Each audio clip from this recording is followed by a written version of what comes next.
Catherine Kate Miller stood on the elevated platform in Imperial Plaza. Her hands were bound behind her back with energy cuffs that glowed blue against her pale skin.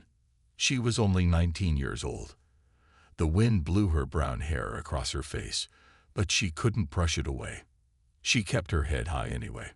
The plaza was empty of real people. The Empire didn't trust crowds at executions anymore. Instead, hundreds of floating camera drones circled the platform, broadcasting the event to every corner of the Galactic Empire. On thousands of worlds, billions of beings were forced to watch. Kate had grown up on Elysium IV, a small farming colony where humans worked the land under Imperial rule. She had never planned to become a rebel. She had never planned to die on the Empire's capital world of Centaurus Prime.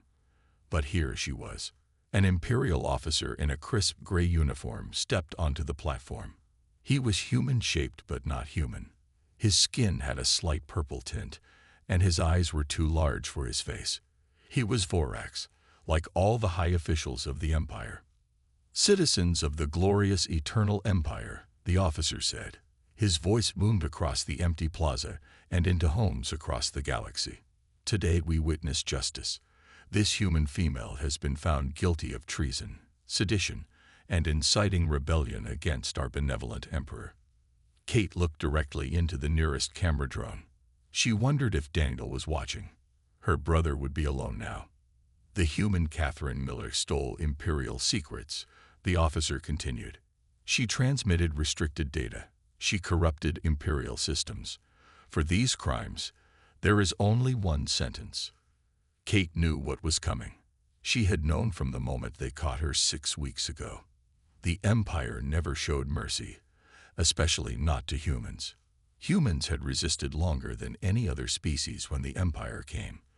The Vorax had never forgotten that.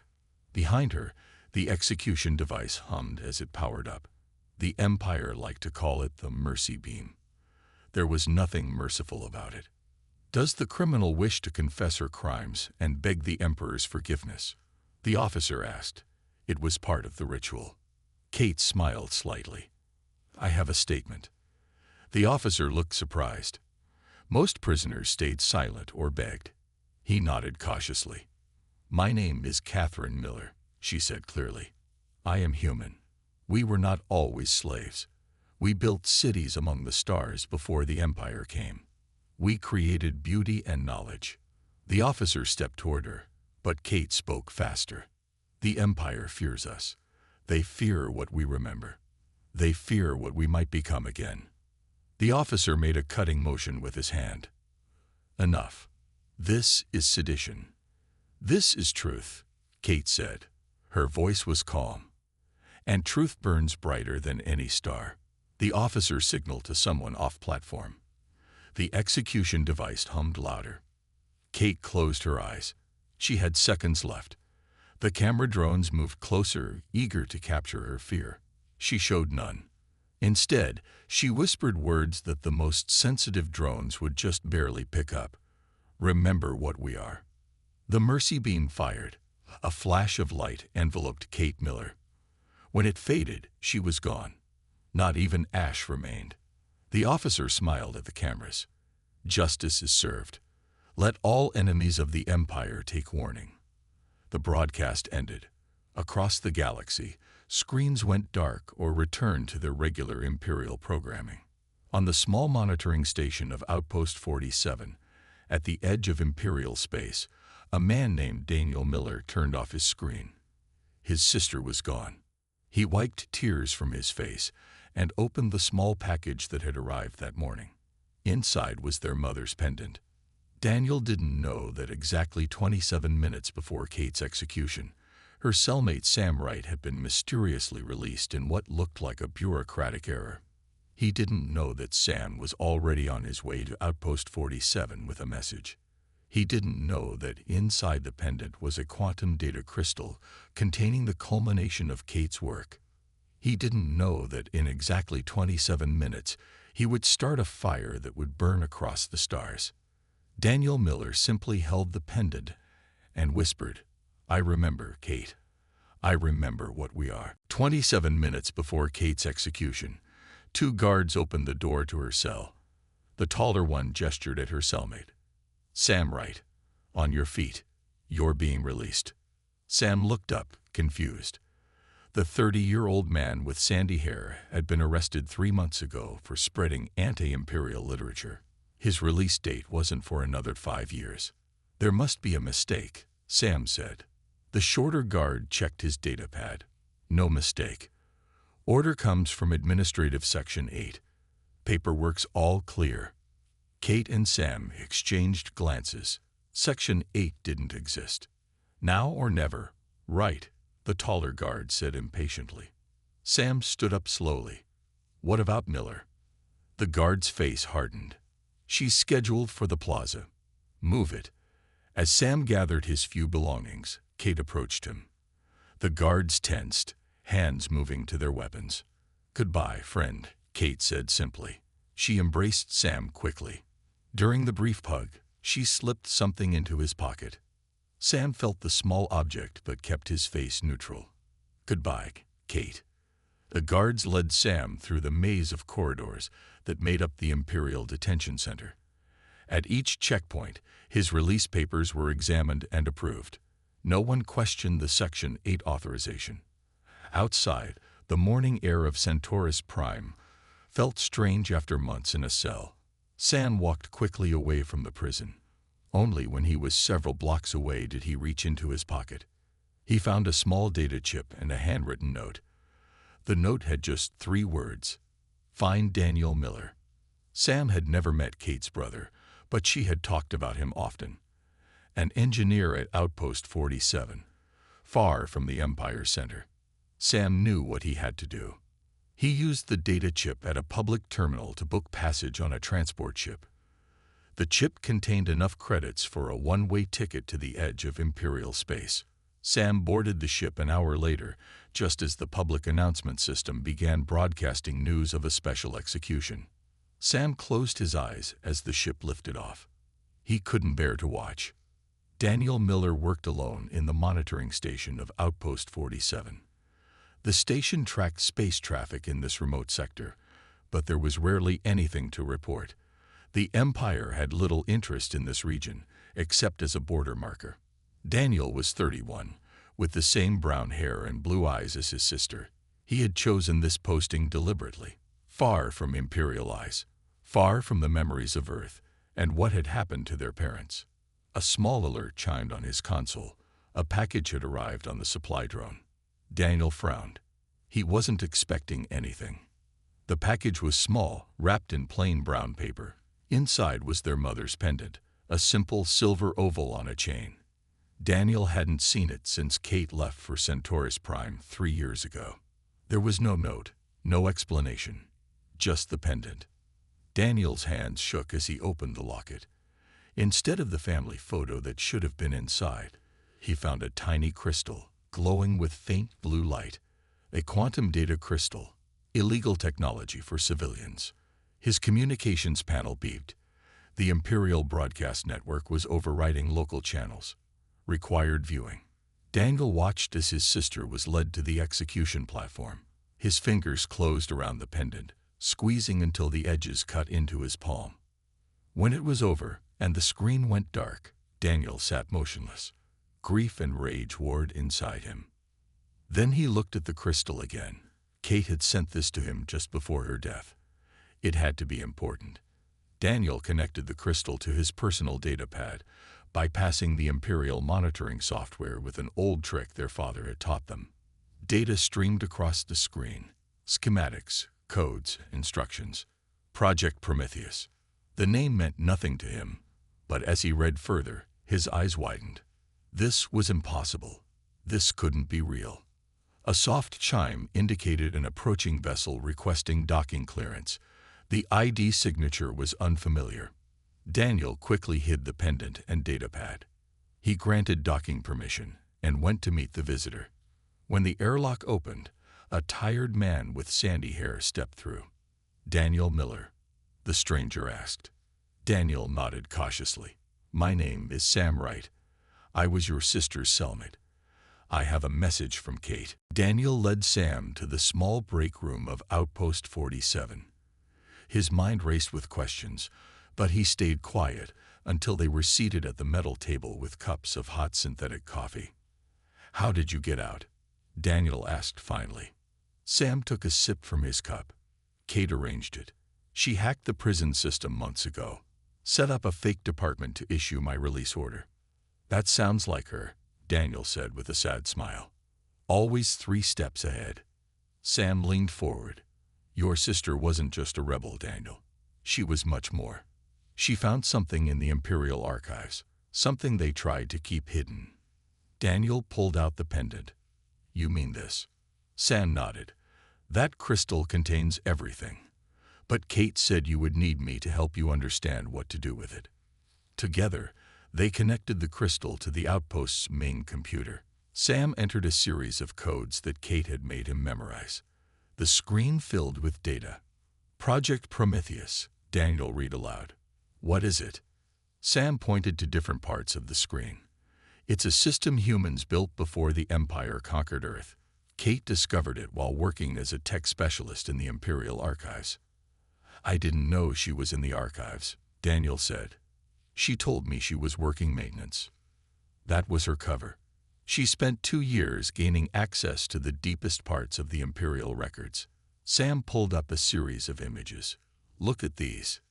Daniel stared at pictures of huge facilities built into asteroids and moons. "What am I looking at?" "Nanite production centers," Sam explained. "Built by humans 50 years ago, just before the Empire attacked Earth." "That's impossible," Daniel said. "The Empire has ruled for over 100 years." Sam shook his head. "That's what they want everyone to believe. The Empire rewrote history, Daniel. Humans weren't always under their control. We had our own civilization, our own technology." Daniel scrolled through more files. He found reports from scientists, military officials, and government leaders from a time before the Empire. They described a human society that spanned dozens of star systems, a society that saw the Empire expanding toward them and prepared defenses. "Project Prometheus was a last resort," Sam continued. "When the Empire invaded, they hit harder and faster than anyone expected. Earth fell in days, but not before they activated the nanite production centers." "Nanites?" Daniel asked. "You mean microscopic machines?" Sam nodded. "Trillions of them, programmed to remain dormant until activated." Kate discovered they had been seeded throughout every world the Empire later conquered. The Empire never knew. "What do they do when activated?" Daniel asked. Sam looked him in the eye. "They target the Empire's control systems. Not people, not ships, not even weapons. Just the systems the Empire uses to maintain power. Propaganda networks, loyalty monitors, control grids." Daniel felt a chill. "And Kate found a way to activate them." "She rebuilt the activation system," Sam said. "It was damaged in the initial invasion. She spent years fixing it, all while pretending to be a loyal Imperial citizen. Why didn't she activate it herself?" Sam's expression darkened. "She tried. That's how she got caught. She needed to be at a specific terminal with direct access to the Imperial network core. She almost made it." Daniel looked at the data scrolling on the screen. Among the technical specifications, he found a personal message. "Danny," it read, "if you're seeing this, I didn't make it, but you can finish what I started.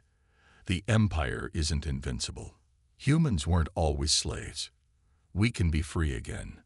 Project Prometheus just needs the right person to wake it up. Remember what we are." Daniel looked up at Sam. "The last thing she said at the execution." Sam nodded. "It's the activation phrase. But it needs to be spoken by someone with the right genetic signature, a direct descendant of the project's creators." "Someone like me," Daniel said quietly. Sam pointed to a timer on the screen.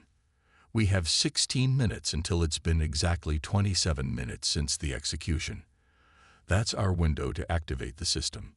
"Why 27 minutes?" "It was in your father's notes. Something about signal propagation across the network." Kate never knew exactly why. but she was certain about the timing. Daniel took a deep breath and looked at the activation sequence on the screen. "Tell me what to do." Sam typed rapidly on the keyboard while Daniel read through Kate's instructions. The outpost's main computer hummed as it processed the data from the crystal. "I need to connect to the Imperial network," Daniel said, "but they'll detect any unauthorized access." Sam smiled for the first time since his arrival. Kate thought of that. "Look at this." He pointed to a blinking icon on the screen. "This outpost has a direct line to the network that the Empire doesn't monitor. They think it's just for weather data." "How did Kate know about this place?" Daniel asked. "She chose it for you," Sam replied. "She got you assigned here 3 years ago. She's been planning this for a long time." Daniel shook his head in amazement. "My own sister and I never knew what she was really doing." The computer beeped. A message appeared. "Connection established. Awaiting activation command." Daniel looked at the countdown timer. 8 minutes remaining. "What happens exactly when we activate this?" Daniel asked. Sam brought up a simulation on the screen. "The nanites will wake up. They're everywhere, in Imperial monuments, propaganda screens, loyalty scanners, security systems. They'll disrupt the compliance grid." "The what?" "The compliance grid. It's how the Empire controls everything. Constant surveillance, behavior modification signals, loyalty enforcement. Most people don't even know it exists, but it's in every Imperial building, every public space." Daniel remembered the headaches he used to get in the cities, the strange feeling of being watched even when alone. "And the nanites will destroy this grid." Sam nodded. "Not just destroy it. Transform it. The energy has to go somewhere." Kate programmed them to release it as visible light. "Fire," Daniel whispered. "The control systems will burn." "Yes, but only Imperial systems. The nanites can tell the difference between Imperial tech and civilian tech." The timer reached 5 minutes. Daniel's hands shook slightly as he prepared the final activation sequence. "Kate said I need to speak the phrase and provide a DNA sample," Daniel said. Sam handed him a small scanner from the computer. "Press your thumb here when you say the words." Daniel took a deep breath. He looked at the final image Kate had left on the screen. A faded photograph of Earth, blue and green and beautiful. Not the gray Imperial monument it had become. The timer reached 1 minute. "It's time," Sam said softly. Daniel placed his thumb on the scanner. He thought of Kate standing brave in the Imperial Plaza. He thought of their parents who had died resisting the Empire. He thought of all humans living under Imperial control, never knowing their true history. "Remember what we are," Daniel said clearly. The scanner flashed green. The computer screen filled with a single message. "Project Prometheus activated." Then nothing happened. "Did it work?" Daniel asked. Sam checked the computer. "The signal is spreading through the network. It'll take a few seconds to reach all." He was interrupted by an urgent beeping from the outpost's news monitor. Emergency broadcasts were cutting in across all channels. They turned to watch as reports flooded in from across the galaxy. On Centaurus Prime, the massive statue of the Emperor in the Grand Square had burst into flames. On Rigel II, every loyalty scanner in the main spaceport was burning. On New Terra, the Imperial Cathedral's propaganda screens were shooting fountains of fire into the air. Similar reports came from thousands of worlds. The compliance grid was burning. The Imperial news anchors looked confused and frightened. Some tried to blame terrorists or system malfunctions. Others simply stared in shock as their own studio equipment began to smoke and spark. Then the broadcasts cut out entirely. Daniel and Sam stared at the blank screen. 27 minutes, Sam said quietly, just like Kate promised. Daniel nodded, his eyes fixed on the static. "What happens now?" "Now," Sam said, "we wait for Phase 2. "There's a Phase 2? Daniel asked. Sam pointed to the computer where new information was appearing. Kate didn't just plan to burn the compliance grid. She planned to replace it. The screen showed a new network forming. connecting resistance cells that had been dormant for years. Messages were being exchanged, plans activated. People who had been isolated were suddenly in contact. "She's bringing everyone together," Daniel whispered. "Yes," Sam said. "The Empire is burning, but something new is about to rise from the ashes." Outside the viewport of Outpost 47, the night sky seemed to shimmer as thousands of communication satellites adjusted their signals to new frequencies. The stars themselves appeared to be dancing with new light. Daniel placed his hand on the screen, tracing the growing network of connections. "This is what we are," he said softly. "Builders, not destroyers." Amanda Peters sat frozen at her desk in the Imperial Archive on Centaurus Prime. All around her, other workers were running for the exits as alarms blared. Through the windows, she could see fires burning across the city. Not random fires, only Imperial buildings and monuments were aflame.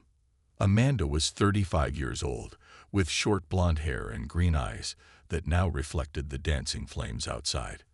Unlike her panicking colleagues, she stayed at her terminal, rapidly downloading files onto a personal data crystal. She had worked in the archives for 12 years. To her supervisors, she was a model Imperial citizen, efficient and loyal. None of them knew about her human grandmother who had told her stories of Earth before the Empire. None of them suspected that Amanda had been quietly searching the restricted archives for years, looking for proof of those stories. 6 months ago, she had met Kate Miller. They had shared information, becoming allies in the search for truth. When Kate was arrested, Amanda had feared discovery herself, but the Imperial investigators never connected them. Now, as the Imperial systems burned, Amanda had her chance. The security protocols were failing. The restricted files were suddenly accessible. On her screen, Amanda opened a file labeled Species Revision Protocol, Human.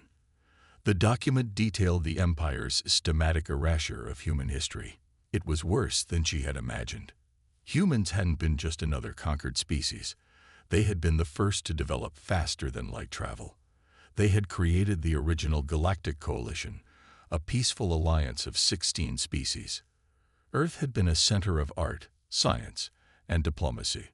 The Vorax, now the ruling species of the Empire, had been members of that coalition, but they had wanted more power. They had attacked without warning, targeting Earth first to destroy the heart of the coalition. After conquering Earth, the Vorax had spent decades rewriting history. They portrayed humans as dangerous savages who needed Imperial guidance. They altered records, destroyed artifacts, and even modified the memories of conquered populations through their compliance grid. Amanda downloaded everything she could find. The truth needed to be shared. Her terminal suddenly displayed a new message. Secure channel established. Resistance network active. Amanda hesitated only a moment before typing a response. "I have the proof. Human history, coalition records, everything." The reply came instantly. "Upload to coordinates attached. Identify yourself. Amanda Peters, Imperial Archives, Centaurus Prime." After sending the files, Amanda deleted her message history and removed her data crystal. She needed to leave before security forces regrouped. As she hurried toward the exit, a section of ceiling collapsed in flames, blocking her path. Amanda turned to find another way out, but froze when she saw a figure standing in the smoke. It was Director Krell, her supervisor. The tall Vorax's purple skin reflected the firelight as he raised a weapon. "I always suspected you, Peters," he said. "Working late, asking questions about restricted files." Amanda backed away. "The truth is out, Director. Everyone will know what the Empire did." "It doesn't matter," Krell said. "The Empire will crush this rebellion like all others." "This isn't like the others," Amanda replied. "Look around you. Your control systems are burning. Your lies are exposed." Krell moved closer. "One human girl and a few fires won't defeat the Empire." "It's not just fires," Amanda said. "It's information. Kate Miller found the truth. And now everyone will know it." Krell's large eyes narrowed. "Miller? The executed rebel? You worked with her.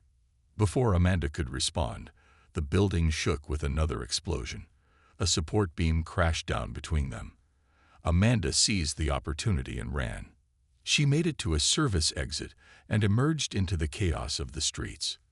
Imperial soldiers were trying to maintain order, but citizens were gathering in groups, talking excitedly, sharing information on devices that should have been controlled by the now-burning compliance grid. Amanda slipped into the crowd. Her data crystal felt warm in her pocket, or perhaps that was just her imagination.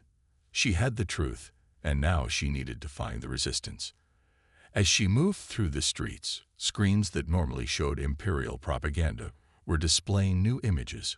Earth as it once was, the original coalition flag, historical footage of humans and other species working together in peace. Someone had hijacked the broadcast system. The truth was spreading. Amanda smiled for the first time in months. Kate Miller's sacrifice hadn't been in vain. Paul Martinez crouched behind a fallen statue of the Emperor on New Terra. The once imposing figure now lay broken in the street, its metal face melted into an unrecognizable shape. Paul was 40 years old, with a weathered face and short gray hair that had once been black. He wore a battered Imperial military jacket with all insignia removed. Team positions, he whispered into a small communicator on his wrist. East side secure, came the first reply. South entrance clear, said another voice. North team ready, reported a third. Paul nodded to himself. West team, moving in. He signaled to the 5 people hiding with him behind the statue. They moved quickly across the open square toward the Imperial Communications Hub.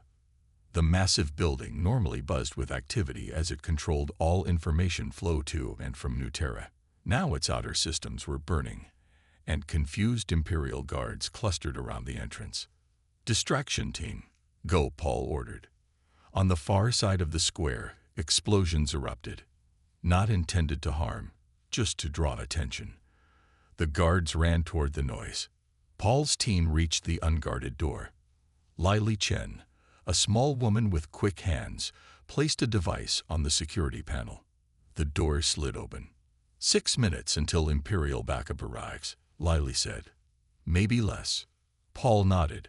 Move fast. Inside, they encountered minimal resistance. Most Imperial workers had fled when the fire started. The few guards who remained were quickly subdued with stun weapons. Paul led his team to the central control room. Here was the heart of the communications system for this entire sector of the Empire. Begin the transmission, Paul ordered. 2 team members sat at the main controls. They inserted a data crystal containing files they had received less than an hour ago from someone named Amanda Peters on Centaurus Prime. Broadcasting now, one of them said. Across New Terra and 12 other worlds in this sector, every screen still functioning showed the same images. Earth as it once was, beautiful and free. The peaceful galactic coalition that humans had built before the Empire, the Vorax betrayal, and the systematic erasure of history. Add our message, Paul said. The images were joined by a voice. Paul's voice, recorded earlier. Citizens of the Empire, I am Paul Martinez. 10 years ago, I was Captain Martins of the Imperial Fleet. I served the Empire loyally until I witnessed the massacre on Elysium IV, where Imperial forces killed 3,000 humans for peaceful protest. The message continued, detailing how Paul had deserted the Imperial military and joined the resistance, how he had discovered the truth about human history, how the Empire had manipulated and controlled all species under its rule. Today, the control systems burn, his recorded voice said. Today, we reclaim our history. Today, we invite all beings who value freedom to join us. The broadcast ended with instructions on how to contact resistance cells and information about safe zones being established in each major city. Transmission complete, one of the technicians said. It reached all targets. Paul checked his watch. 3 minutes until Imperial forces arrive. Pack up. As they prepared to leave, the communications panel lit up with incoming messages. Not from Imperial authorities, but from ordinary citizens. Hundreds, then thousands of messages flooded in from across the sector. People offering help. People sharing their own stories of imperial oppression. Non-humans expressing shock at the hidden history. Members of other species who had also suffered under imperial rule offering to join the resistance. "We can't respond to all these," Lily said, eyes wide. "We don't need to," Paul replied. "They're responding to each other. Look." The communication system showed people connecting directly, bypassing imperial channels, using the new network that had somehow formed when the compliance grid burned. Paul's communicator beeped urgently. "Imperial cruiser approaching," came the warning from a lookout. "Time to go," Paul said. "Our part here is done." As they left the building through a service tunnel, Paul glanced at his communicator. A message had appeared from an unknown source. "Phase 2 complete.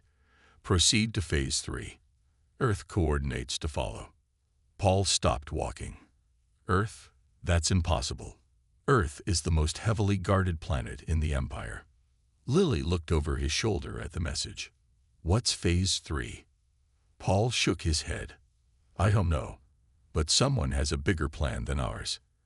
As they emerged from the tunnel into the night air, the sky above Nuterra was filled with strange lights. Imperial ships and satellites were moving in unusual patterns, as if responding to commands their crews didn't understand. Paul watched the lights with growing hope. "Something is happening," he said quietly. "Something bigger than all of us." Admiral Victor Drake stood on the bridge of the Imperial flagship Dominion. Through the massive view screen, he watched as Earth grew larger. The blue-green planet was surrounded by a ring of defense stations and Imperial warships. Drake was tall for a human, with cold blue eyes and short gray hair. His black uniform bore the highest Imperial medals. For 30 years, he had served the Empire loyally. He had led campaigns against rebel worlds. He had ordered the bombardment of colonies that resisted Imperial rule. Some called him a traitor to his species. He called himself a realist. "Status report," Drake demanded. "Defense grid is at full alert, Admiral," his first officer replied. "The rebellion has not spread to Earth yet." Drake nodded. Earth was too important to the Empire. It was their trophy, their museum of victory. They had transformed the cradle of humanity into a monument to Imperial power. "And the rebel leader?" Drake asked. "Our scouts report he is at the old control center in what was once called Colorado, a small facility, minimal defenses." Drake had been surprised when the Emperor himself ordered him to handle this rebel personally. The reports said he was just an engineer from a remote outpost, but he had somehow activated ancient technology that had burned Imperial control systems on thousands of worlds. "Prepare my shuttle," Drake ordered. "I will deal with this rebel myself." His officers looked surprised. "Sir, is that wise? We could simply bombard the facility from orbit." "The Emperor wants him alive," Drake said sharply. "And I want answers about this technology he used." Minutes later, Drake's shuttle descended through Earth's atmosphere, escorted by fighter craft. They landed near a small facility built into a mountainside. Imperial troops secured the area, but met no resistance. Drake entered the facility alone, weapon drawn. The corridors were quiet and dimly lit. Ancient human writing marked the walls, labels and warnings from before the Empire. In the central control room, he found a single man standing before a large screen filled with data. He looked up as Drake entered, but showed no fear. "Daniel Miller," Drake said, "you have caused the Empire considerable trouble." Daniel nodded.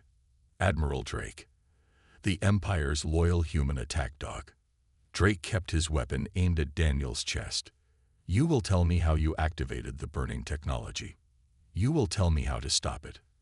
"It can't be stopped," Daniel said simply. "And I'm not what you should be worried about." "Oh, and what should concern me more than the largest rebellion in Imperial history?" Daniel gestured to the screen behind him. "The truth. About us. About you." Drake glanced at the screen. It showed medical files and neural scans. "What is this?" "Kate didn't just find our history in the archives. Daniel explained. She found what the Empire did to humans who served them, especially the high-ranking ones. Drake felt a strange chill. What are you talking about? Look at your own scan, Daniel said, pointing to an image labeled with Drake's name. The Empire didn't just erase our history from records. They erased it from your mind. Drake stared at the brain scan. It showed unusual patterns in the memory centers. This proves nothing. You were a resistance fighter, Admiral, Daniel said quietly. 30 years ago, you led the defense of the Mars colonies. You were captured, and instead of executing you, they saw your potential. They altered your memories and turned you into their weapon against your own people. Lies. Drake snapped, but doubt crept into his voice. Daniel touched the screen, bringing up a video. It showed a younger Drake speaking to a crowd of humans. We will never surrender Earth. We will never forget who we are. Drake's hand trembled. The voice was unmistakably his, but he had no memory of speaking those words. The compliance grid didn't just control people, Daniel continued. It rewrote memories, created loyal servants from captured rebels. You're not a traitor, Admiral. You're a victim. Drake lowered his weapon slightly. If this is true, why show me? Because Kate believed everyone deserves to know the truth, even you. Daniel held out a small device. This will block the Empire's signals to your neural implants. You'll start to remember. It will hurt, but they're your memories, your life. Drake stared at the device, then at the images of himself he couldn't remember. His perfect certainty began to crack. The fleet outside, Daniel said. You could order them to stand down. Help us instead of hunting us. Drake raised his weapon again, conflict clear on his face. Why would I believe you? Why would I betray everything I've served? Because, Daniel said softly, you need to remember what we are. The phrase hit Drake like a physical blow. Something deep in his mind stirred, something the Empire had tried to bury. Drake's hand trembled as he took the small device from Daniel. Images flashed through his mind. Battles he never remembered fighting. People he never remembered loving. A life stolen from him by Imperial mind control. Who was I? Drake whispered. You were Victor Drake, commander of Earth's defense fleet, Daniel said. You were a hero.